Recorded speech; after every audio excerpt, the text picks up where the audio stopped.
and say that you're appealing to consequences. So you're saying that without that you're trying to say that the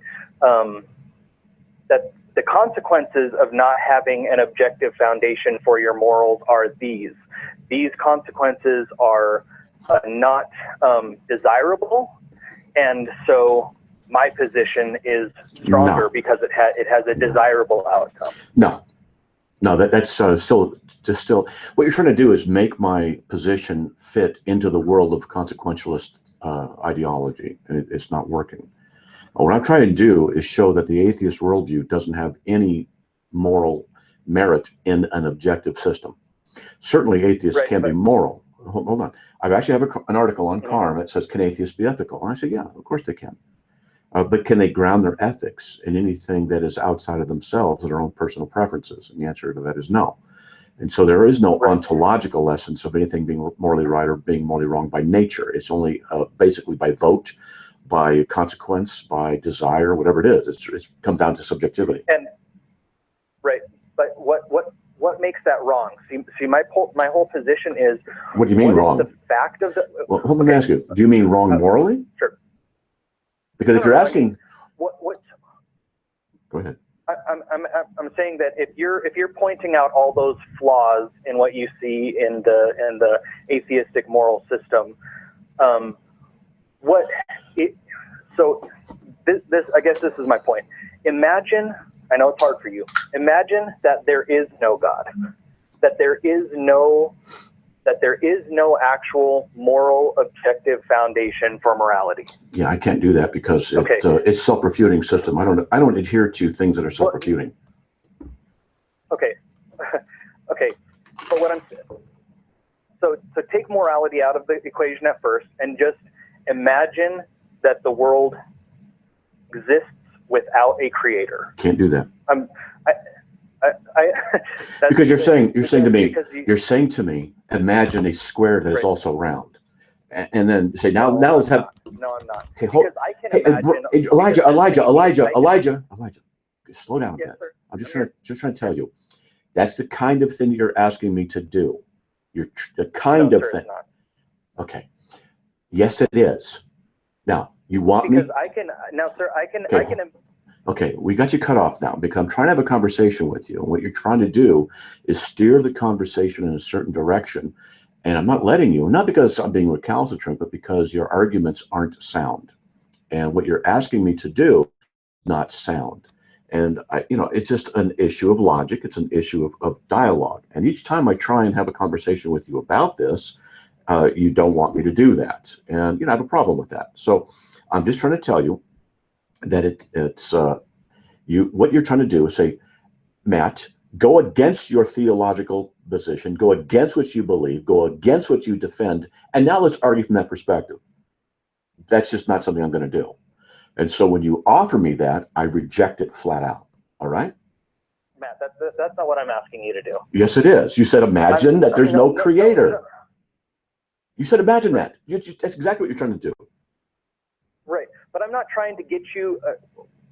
See, when people talk to each other and they have a different viewpoint, oftentimes it's helpful for the other person to try to, for the sake of argument, step into the shoes of the other person. I understand, and look at the world and look at the world through. Sir, hey. Okay. This is how it's going to work. Okay. Trying to be patient with you. And I'm trying to have a conversation with you, and you're going to have one more chance. And if you don't, just be polite here in a conversation. I'm just going to cut you off, go to the next caller. So that's how it works on the show. I'm trying to have a conversation with you, trying to be patient with you. And I think you're frustrated in that you're not getting what you want the way you want it here in this dialogue, and it's not working.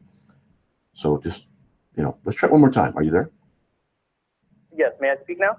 You certainly may, and if I say, wait a minute, you need to give way.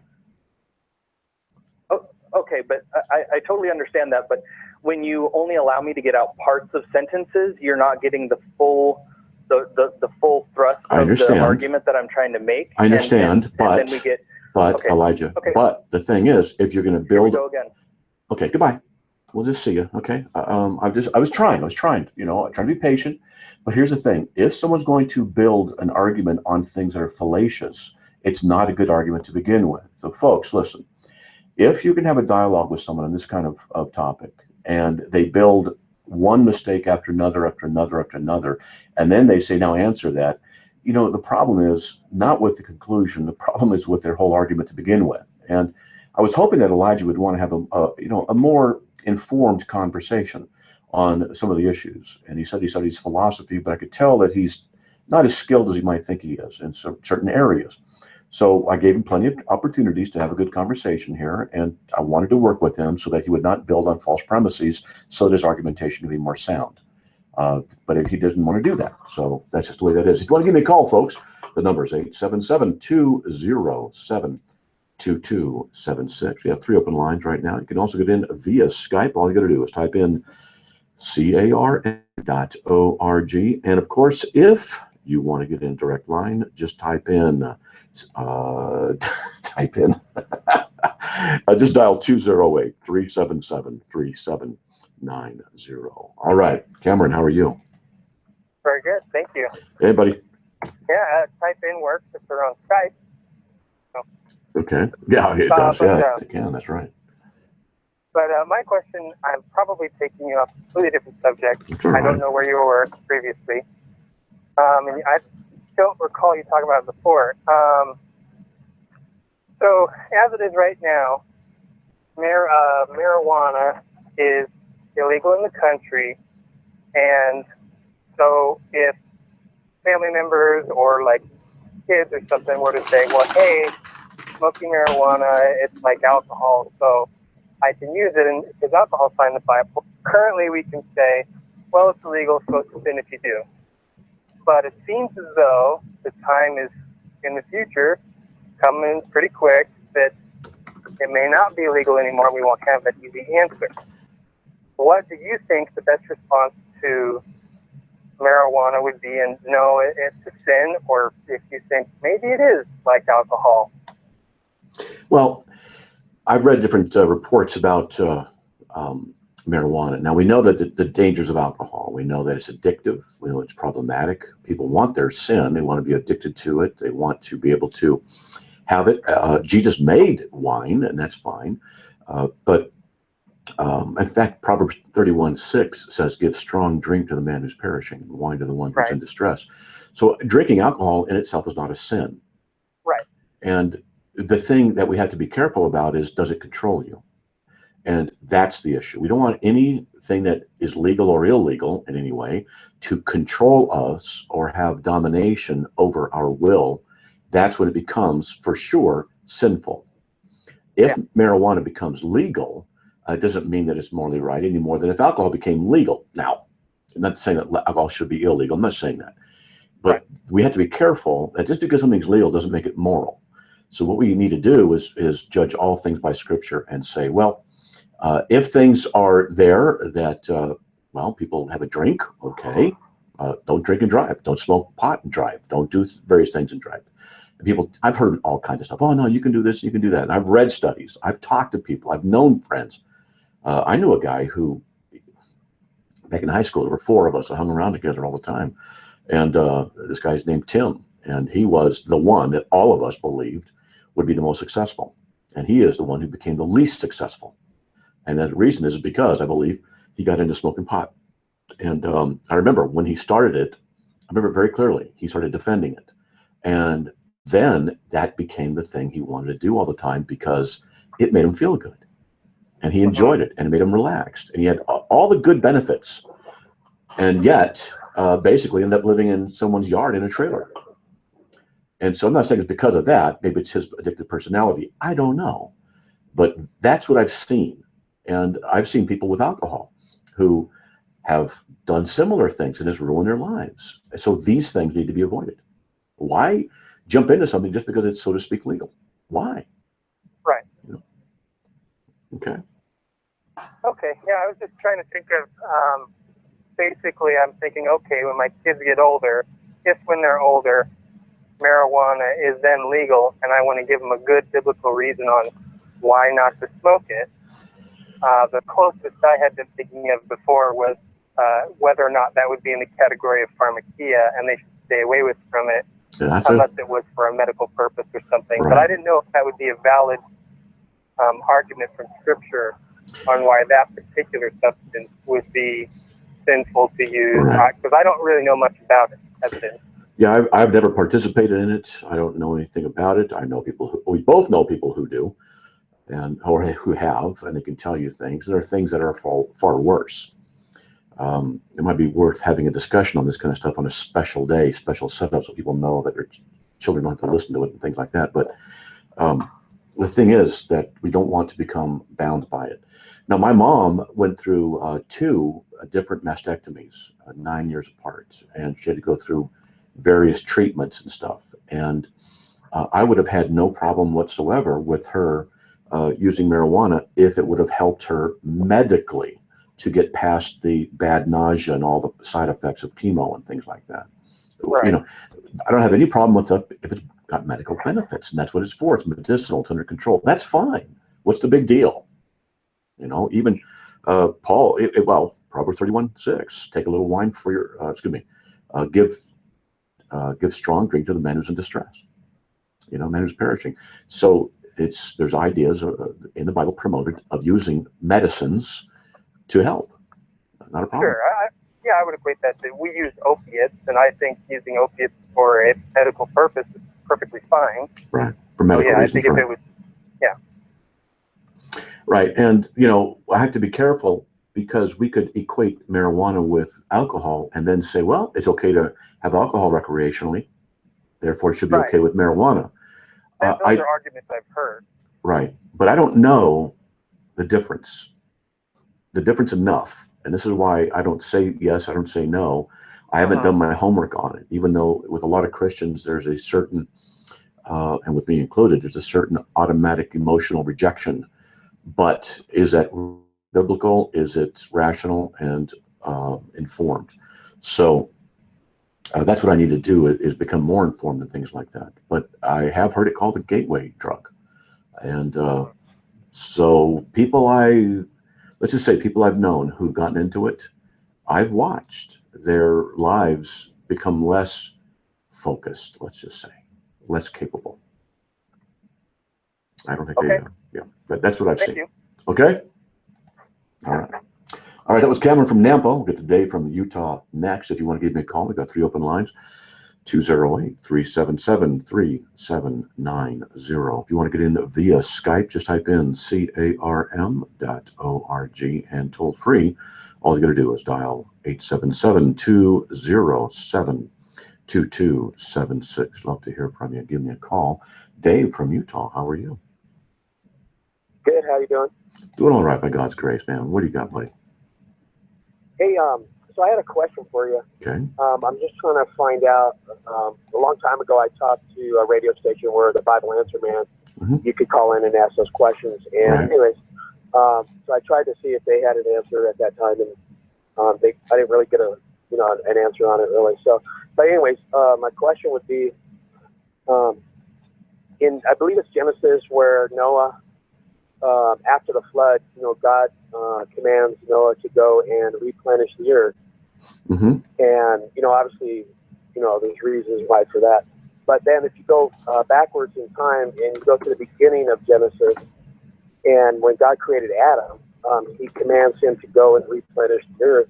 And I guess, I was, just real curious on if you've ever had an opportunity to maybe compare those scriptures and find out why God might say that, I guess. I need to know what exact verse you're talking about, though. That part I couldn't tell you. I apologize. I'm actually driving right now. Okay. To replenish. But because right after he created. Yeah. Okay. Go ahead. Yeah, I'm looking at, let's see, the NESB. Let me go to the King James and go to Genesis. It's in the King James version. Yeah, I think it'll say replenish. So what I could do is find the verse. Let's see. Replenish the earth. Right after Adam. Right, verse 28. Okay, so, and I'll go to the NESB because there we go. God said, be fruitful, multiply, and fill the earth. So he's saying replenish. And let me get into this. So the word, it's really nice having tools.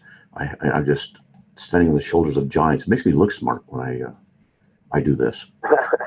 All right. Let's see. Be fruitful, multiply, and fill. All right. So the word, there it is oh boy. It's yeah, to fill, to consecrate. Okay. To Okay. to fill, to consecrate. Yeah. So let me get into here. In-house Browns. Yeah, I'm just doing this research right now live. So this is what I often do. Yeah. No. At home. Oh wow, man, it's a lot of different ways it's used. So, okay. What I would recommend, I don't have enough time to do all this research right now. It's a good question. No, there was not a race prior to Adam and Eve. That's one of the theories that comes out of the simple word replenish the earth. The King James, as great a Bible as it is, let's just say wasn't perfect. And I'm not knocking the King James and saying we shouldn't use it. It's just that Right. it has some less than stellar translations in several areas, and there are books that go through this. But it's a great Bible. Okay, so this is one of the areas. You know, when it says to fill the earth and subdue it, that's really what the word here is. And It's used in that verse or that. And that, right. I guess in the beginning of the part there, it's referred to just go and fill the earth. But in Noah, it would be to go and replenish. Right.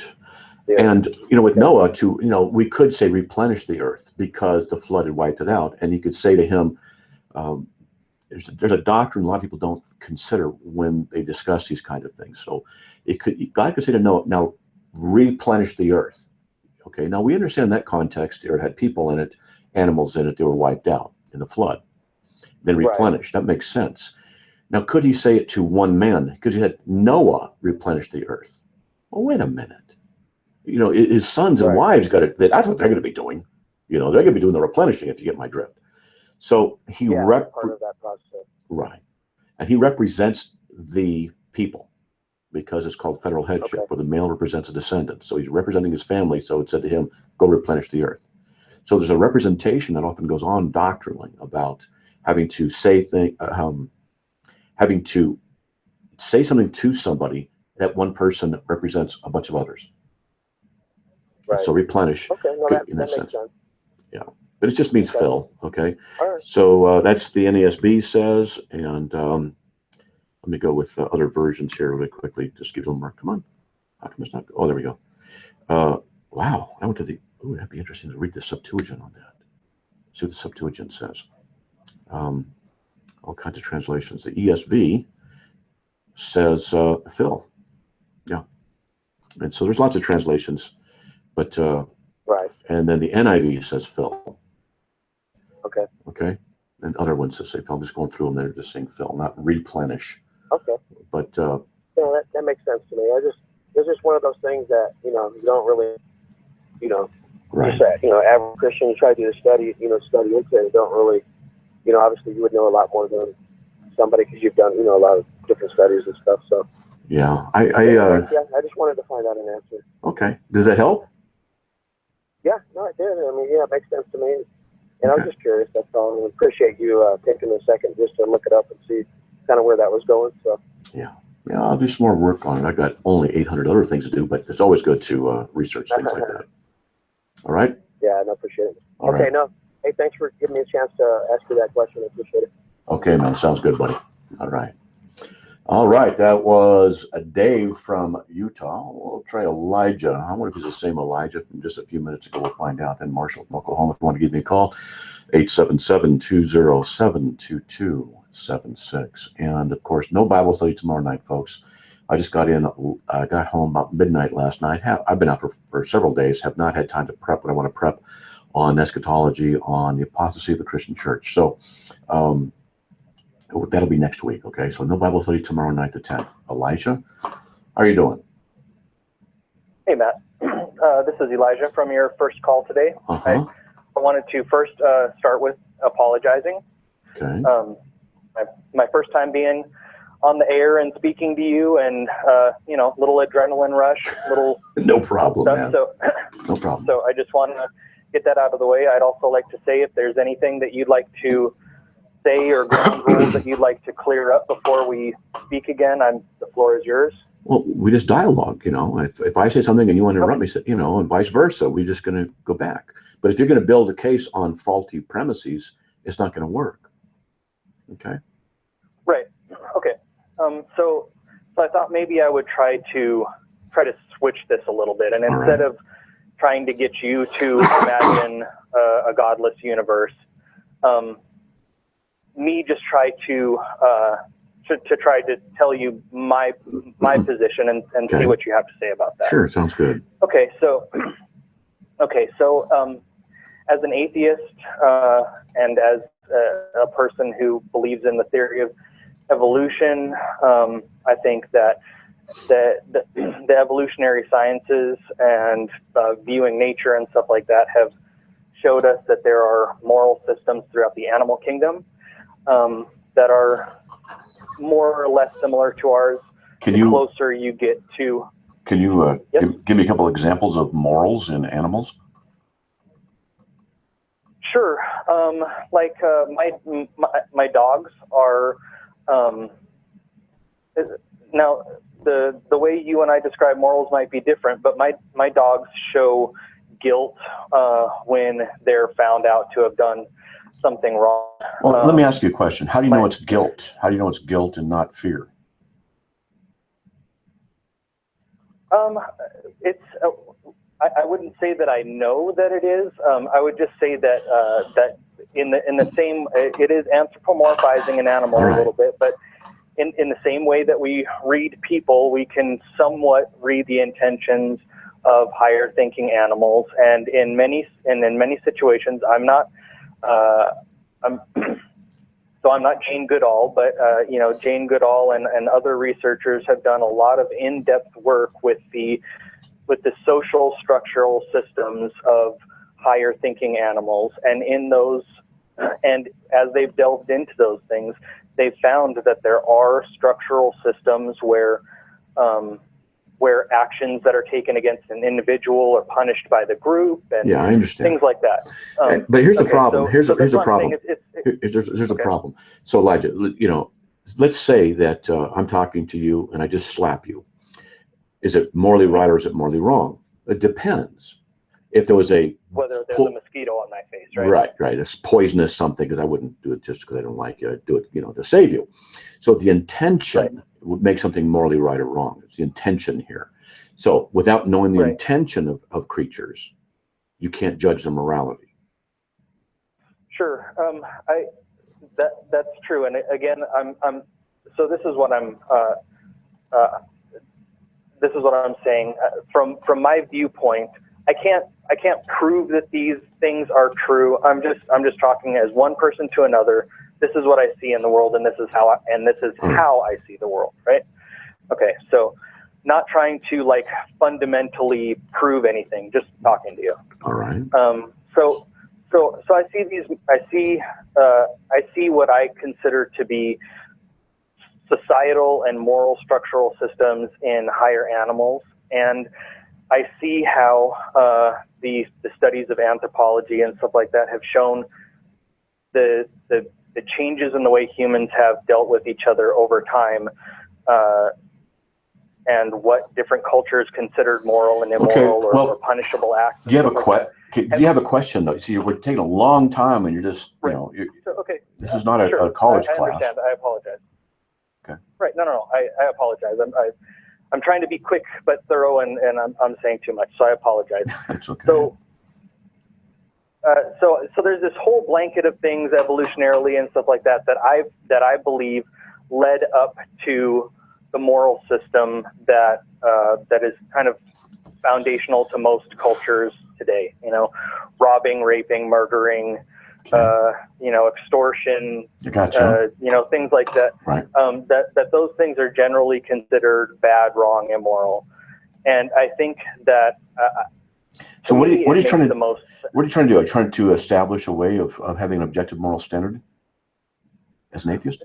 No, what I'm trying to do more so is to say that I accept that there is no objective moral standard of an outside higher being. How do you know that? How do you know that's the case? No, I don't claim to know that's the case. So you believe it by don't faith? Believe that it's the case. So by faith? No. You don't believe it? No. Yeah, I believe it based. No, I believe it based on the things that I was trying to explain earlier that I think are factual, actual things that happened in the history of this planet. I got you, but looking at animals doing things doesn't mean there is no divine being or divine lawgiver. Okay, so if you just look at how animals behave with each other, it doesn't mean there is or isn't a God. So you're misplaced. Of course not. So far. No, of course not. So that's why I was saying so much, because I think that where our morals actually come from is not one single unit, one single source, but it actually comes from a plethora of sources. And I think, and so here's my thing. I think that it is a much better way to enforce those morals if you can claim that there's a God that will either bless you or punish you for keeping those. Elijah, we're not doing anything here. I mean, you're just talking about stuff which I could rip apart in a lot of different ways. I'm trying to get to the point, though. I want to have you get to the point, but there's no point yet. Right. So what my point is that I'm trying to say to you that I have a reason. A non-God reason why I believe there's a moral system today. You have a God reason that you believe that there's a moral system today. My system does not include an objective source. Right. Yours does. So that means. How does the fact? Go ahead. How does the fact that yours has an objective source make it right? That's the question. You can't ask. You can't. Hold on. You can't ask that question. See, your question refutes yourself by saying, how do you know that the objective standing is the right one? Do you mean right morally? No. Hold on. Do you mean right morally? Okay, let me finish. Do you mean right morally, or do you mean right as in actuality and fact? Now, which one do you go, for? Yes, the second one. Actuality and fact.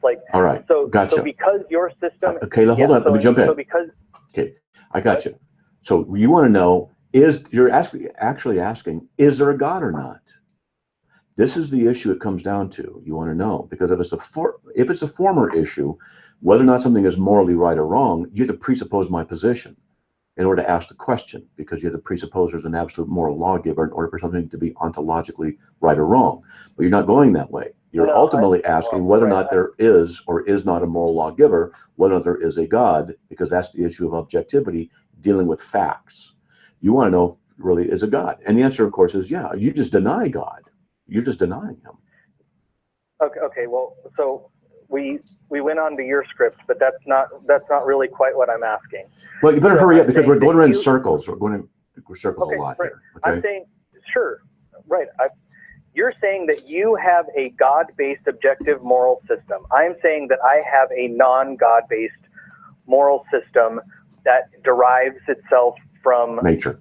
These other things, right? Not just nature, but these other things. I got you. I understand. I could have told you that. Right. Okay. I could have told you that 20 minutes ago.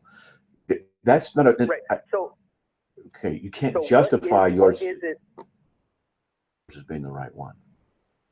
But you can't either. Yes, I can. Without proving the God that you claim is at the center of your moral framework, you can't prove that your moral framework actually exists. So, so you're right. You do actually have to go back. Elijah, yes, go ahead. Nothing makes sense unless the Christian God exists. Let me ask you a question. I have a perfectly coherent moral. No, you don't.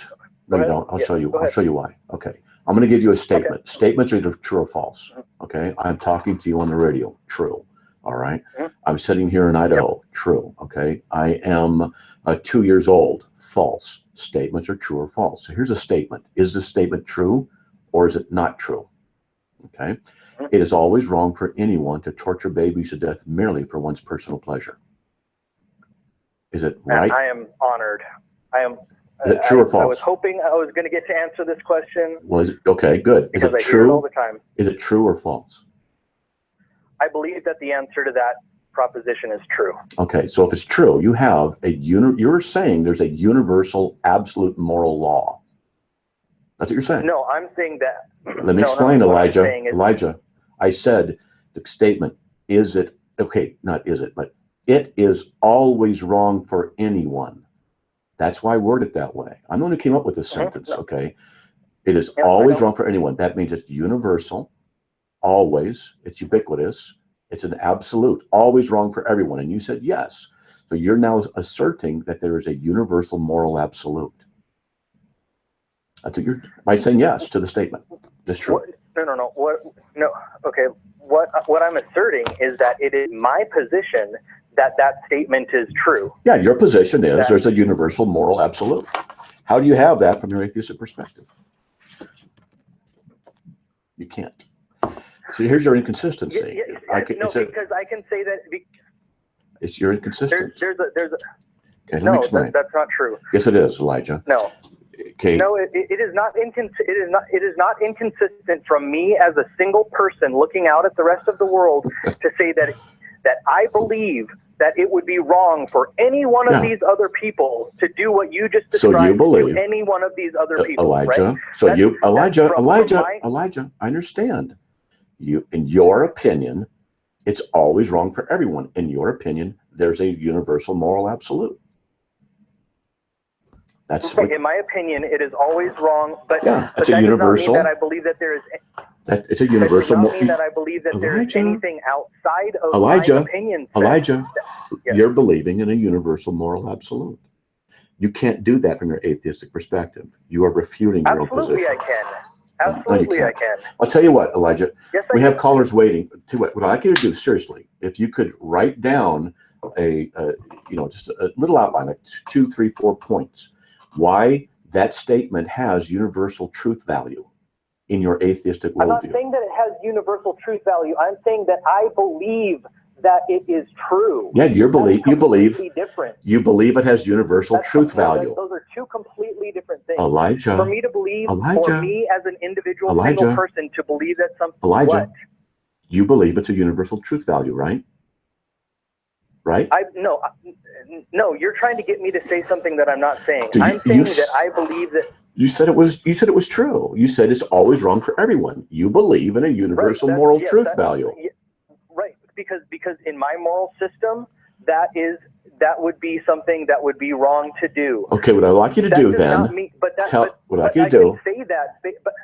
I can say that without saying that there's any objective source that tells you the same thing. Because you could believe something different and we would disagree just like we do right now. Elijah, what I'd like you to do is see if you can defend your position as being rational. Tell me how, you got to work on this, okay? We got to get the other callers. Tell me how you can have a universal moral absolute in your atheistic worldview. Because you believe it's there. You just got to have to seek and figure it out and deliver it to me. Try tomorrow. We got other callers waiting. Okay, Elijah? Okay, we got to get going. So we're going to move along, and we'll get to Marshall from Oklahoma and Alan from Ottawa next. And hopefully, this is a difficult question for atheists to answer. And I hope that you guys were hearing this. It's a very interesting statement. It is always wrong for anyone. That's a universal truth statement. When atheists tell me, yeah, it's just my opinion that is true. Well, great, it's your opinion, okay. So how is it that your worldview allows you to have such an opinion? Because you're saying it's a universal moral truth statement. And they'll say, no, it's not. Yes, you are. You're saying you believe it's always wrong. They'll say, yes, that is universal. No, it's not. You see, they're inconsistent. But anyway, that's one of the problems with atheism. Marshall from Oklahoma, how are you? Doing pretty good. How are you? I'm doing all right by God's grace. What do you got, buddy? Okay, so I've been studying Mormonism because I ran into some Mormon missionaries, and my heart broke for them. I was like, man, I don't know how to talk to these guys, so I started studying to help them out. Good. So I'm reading the Book of Mormon, and as I'm reading this, I kind of started developing this argument against Mormonism, and I want to know if you think this is a good argument or if I'm missing something. All right, go for it. So the Nephites and the Levites, or the Levites and the Lamanites, right? So they're supposed to be descendants of Israel. They're supposed to be Jewish, Right. basically, Mm-hmm. specifically from the tribe of Manasseh. Okay. So they are around 600 BC, and then God tells them, I've had it with the Jews. I'm taking you guys someplace else, and I'm going to make a nation out of you guys. So they do that. But first of all, even when they get to wherever they're going, I didn't hear anything about setting up any sort of new worship. Like, to me, it seems like they're doing more than just leaving the land of Israel. They're leaving Judaism, which is a huge problem, because all of those feasts, all the festivals, all the laws, all that stuff, all of that's pointing to Christ. And if you just abandon all of that for 600 years of nothing, well, what is going on there? Like, God just ignores all of that? They might say that because the Lamanites and the Nephites, Jaredites, whatever, they had wars and they killed each other off. They weren't doing all the feasts as they needed to. That's one thing they could say. They could say another thing is, well, but the problem with that is that, that wasn't whenever they first got there, wouldn't that have been something God would have you'd have thought them so, to do? Especially since they said they built huge cities, which we have no archaeological evidence for. None. So we don't get a temple, a tabernacle? No. Now they'll say that sometimes they'll say the Aztecs, the Mayans, or those descendants, which doesn't work. The genetics prove it's not the case. Absolutely. Because one of the things they made a mistake, I don't know if you know this, but the genetics of the American Indians and the people in Middle America and South America, they're not descendants from the Jews, as the Book of Mormon says. No. And that's been proven. So they don't have any descendants. They're really up a creek. They don't have any genetic information. They don't have any archaeological information. And yet the Book of Mormon is supposed to, plus it says in Missouri, that's where the Garden of Eden was. That's an obvious problem as well. But nevertheless, I think you're on the right track. I do. I think I'm just trying to think, what might they say? I think your argument's pretty good. I'm trying to get the other side. So they might say, well, they had wars, and so they weren't really doing it all. Or just because it wasn't recorded in the Book of Mormon doesn't mean they weren't doing it. Or the Bible was corrupted, and then they realized that those things that they were doing as recorded in the corrupted Old Testament really isn't necessary, so they weren't doing it. They come up with all kinds of things. Now, none of those are very solid, of course. I think your argument's, good. Not. Yeah, it's none of the ones that you gave as an example really. And I know you believe would agree with me, but it's just like, but just doesn't cut it, because we're not. If he's giving us a history of what went wrong with Jews, and now this is his attempt to fix it. Okay, well then why is the Messiah still coming through the Jews? You don't have any Levites going with you. This is something that needed explanation at the time. Like Lehi and Nephi both, when you read their prophecies, which is another huge problem with Mormonism. The prophecies in the Book of Mormon don't read anything like Old Testament prophecies. But anyway, sure. They had plenty of time to talk about the coming Christ. So, but no time at all to explain, okay, this is why we're not observing the Passover. This is why we're not going to build a tabernacle. This is why, we're not going to talk about, we get the only references to the law, or it says, they follow the law of Moses, and they mention that throughout. But I think, to me, that's pretty clearly talking about the moral law. And like what I alluded to earlier, even if it is the ceremonial law that they're keeping, how? Because they don't have Levites. You need Levites. Yep. You're onto it. There's all kinds of problems with the Book of Mormon. When you really examine it and compare it with the Old Testament, there's all kinds of problems. All kinds of problems. And you're nailing it. So good for you. I mean, where was their sacrificial system? They didn't have that. They only had one temple, not multiple temples. Why would they have more than one temple when there was only one, and that was supposed to be in the presence of God in the Holy of Holies? Now, what Mormons... And later on, we get this church that just appears out of nowhere. Right. And like the Christian church, there was a need to explain, this is why we're leaving. the sacrificial system. That's why you have the book of Hebrews. And it explicitly says, like, this church, the basis and foundation of this church is the death, burial, and resurrection of Jesus Christ. That's happening. That happened. That's what establishes this. And while I can see kind of how the Mormon could say, well, yeah, but just kind of retrospectively the same thing, you know, this Nephite Levite church or whatever in the North Americas, but it doesn't have the same kind of, like, we went from this, now we're going to this because of this. It's just, we're just going to start a church. Well, they're going to say that the true church was kept because the witnesses, John and I think some have said Peter, were still around on the earth. The true gospel was known. And therefore, it came time for the restoration with Joseph Smith. Now, what a lot of Mormons don't know is Joseph Smith was in the occult when he started Mormonism. A lot of Mormons have no clue about that whatsoever. I'm going to say that because I want people to understand, Mormons to understand, he was literally involved in the occult at the time when he started Mormonism. And that's well documented.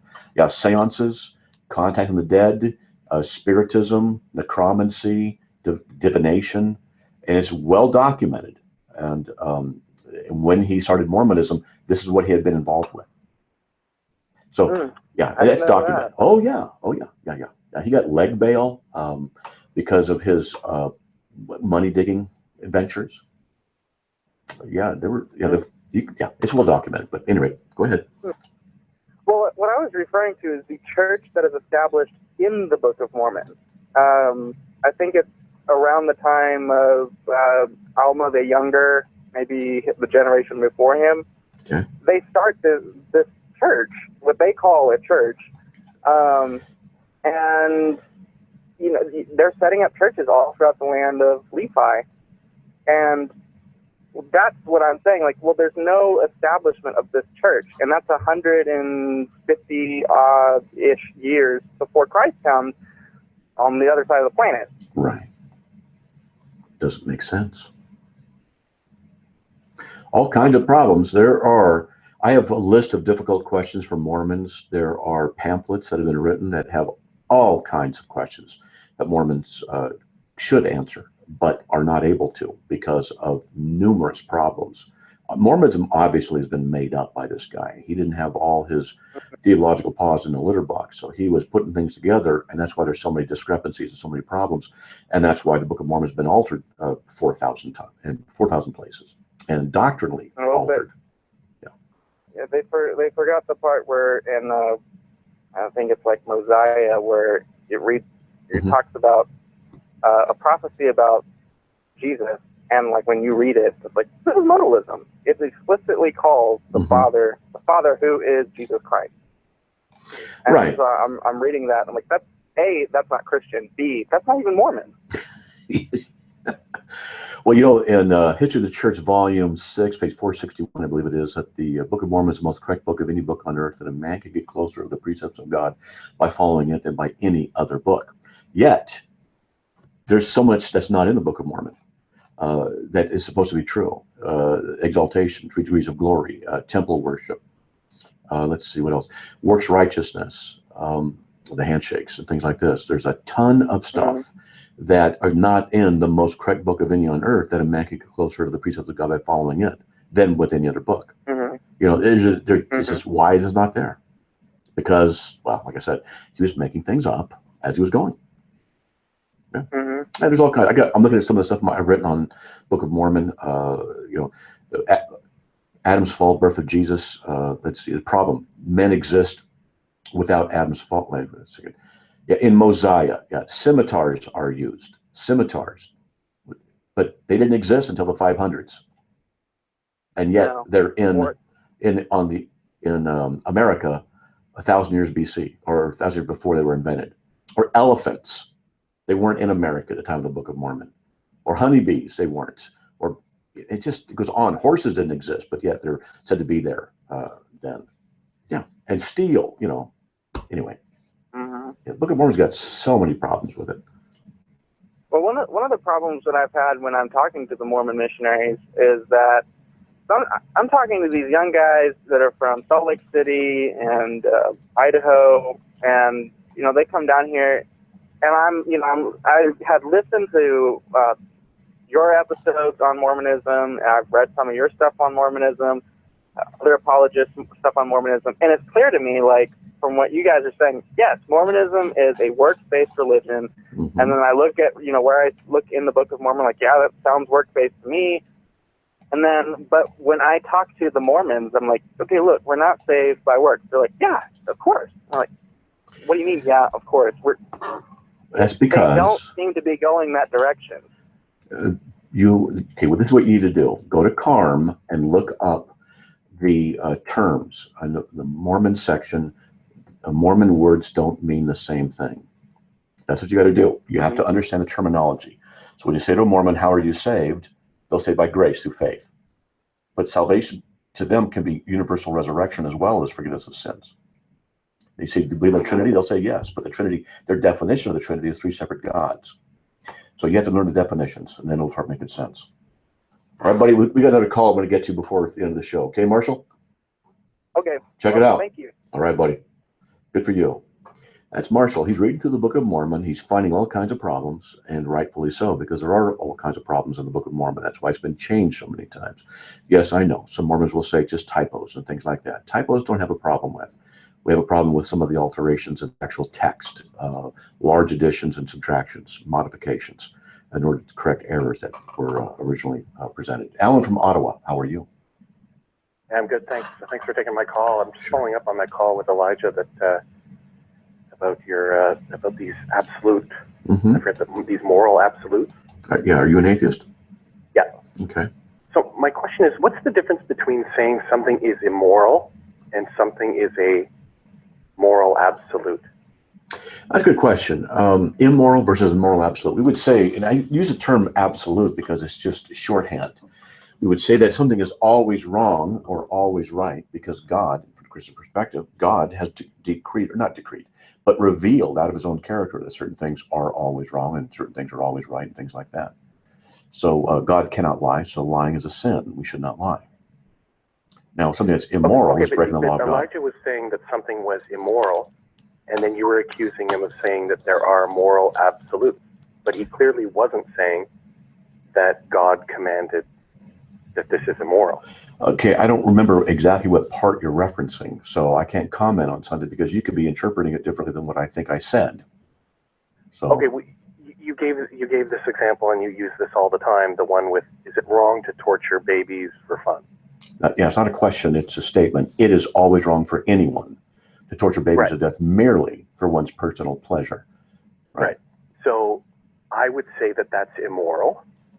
What is a statement true or false? Your answer is, okay, so you believe in moral absolutes. So I'm wondering what the difference is between saying that that's immoral and me saying that that's a moral absolute. I'm not sure I understand your question because I don't think you represented the issue correctly, first of all.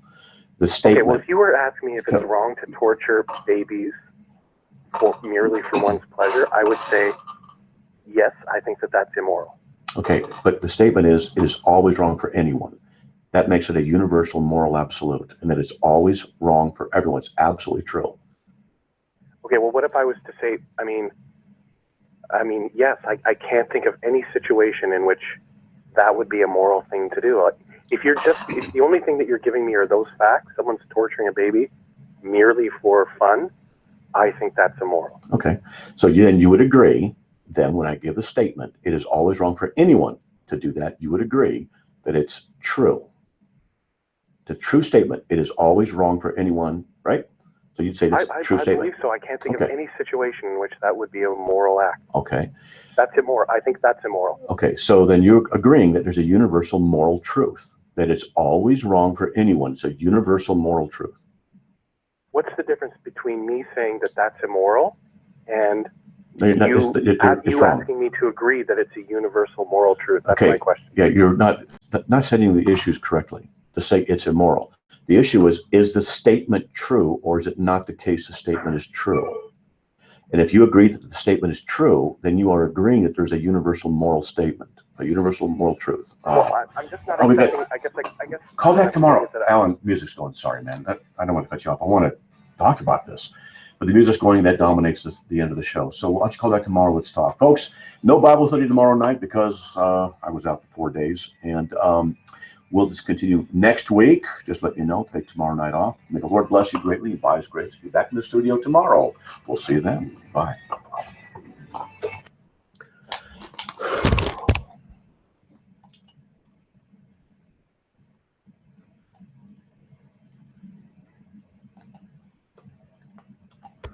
Yeah, gotta do some thinking about some stuff here. All right, not what he said. For anybody, it's something totally different. Yeah. Okay, I'm going to shut this down in YouTube. May the Lord bless you guys.